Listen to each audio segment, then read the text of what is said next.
From the very beginning, Trump moved like a man born to conquer. Not by accident, not by chance, but by an unshakable belief in his own destiny.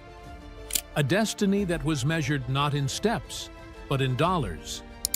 Every decision he made was a calculated transaction with fate, a negotiation between ambition and outcome, always sealed in the currency of control. He wasn't driven by comfort or tradition or approval. He was driven by value, by leverage, by the intoxicating weight of financial influence. When others hesitated, Trump spoke in the language of profit. When others paused to calculate risk, he saw only the potential for reward. And when others saw walls, he saw openings.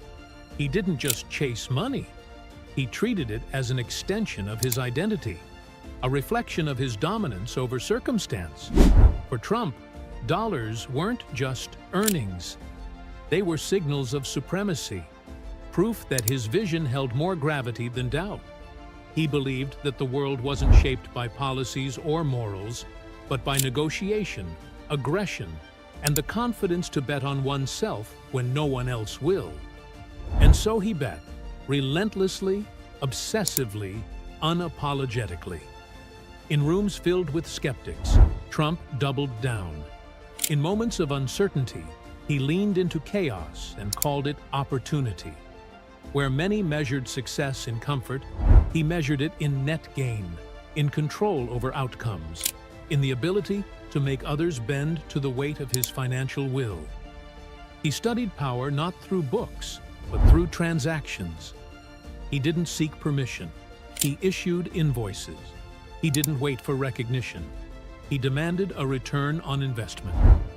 In the world of Trump, currency was not just capital. It was language, armor, and artillery. And he wielded it with an instinct honed not in privilege, but in pressure. To Trump, every deal was a battlefield, every dollar a soldier. He deployed them not with caution, but with confidence, knowing that hesitation was a tax he refused to pay. There was no room for fear in his equation, only momentum, velocity, and conviction. Each failure wasn't a defeat, but a negotiation that simply hadn't been closed yet. Each criticism wasn't rejection, but a distraction from the next acquisition. He didn't dwell, he advanced. He believed that money responds not to need, but to certainty. And so he manufactured certainty where others only saw risk. In his world, influence was currency, and dollars were the fuel that made vision tangible. He wasn't interested in being liked. He was interested in being valued.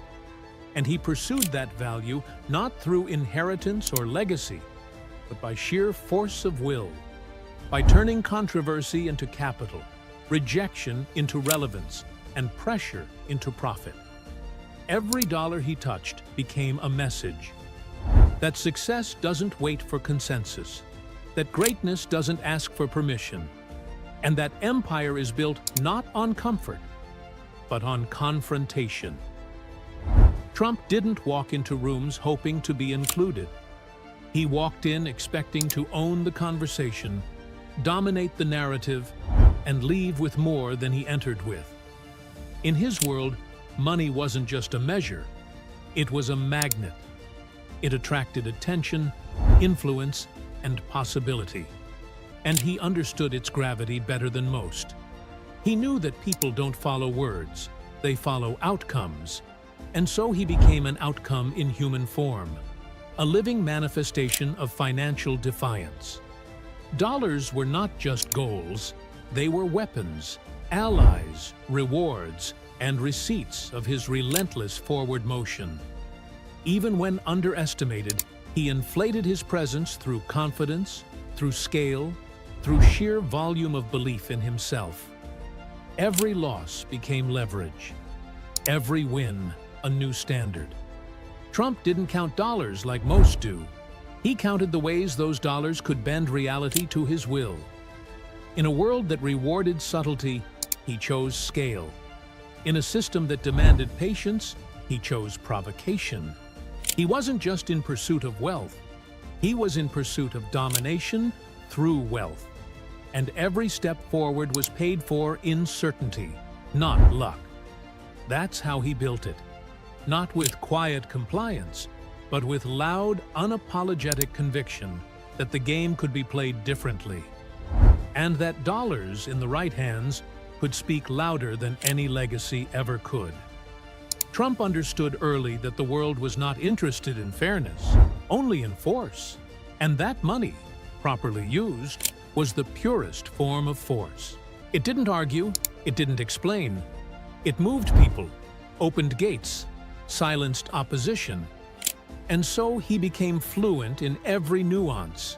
He learned how to flip attention into assets, how to monetize noise, how to transform backlash into branding. Where others saw failure as a wound, he saw it as fuel, another excuse to pivot, to relaunch, to relabel. His empire was not built with bricks, but with beliefs. The belief that a name can become a brand, and a brand can become a currency of its own. The belief that a single dollar invested in himself was worth more than 1,000 spent on validation. The belief that money made loud statements, and he was always ready to speak louder than everyone else. He didn't ask the world to change. He simply made himself too financially useful to ignore. And once you're useful to systems of power, you don't follow rules. You start writing your own. And that's how Trump didn't just build an empire, he became one. A man who turned dollars into doctrine, strategy into statement, and belief into the bottom line. If this glimpse into the making of a financial force fascinates you, then don't forget to like, share, and subscribe for more deep dives into the untold stories of power, wealth, and those who shape the world from behind the numbers. This is more than just a documentary. It's a study of how one man turned ambition into a currency of control. Stay tuned. The story doesn't end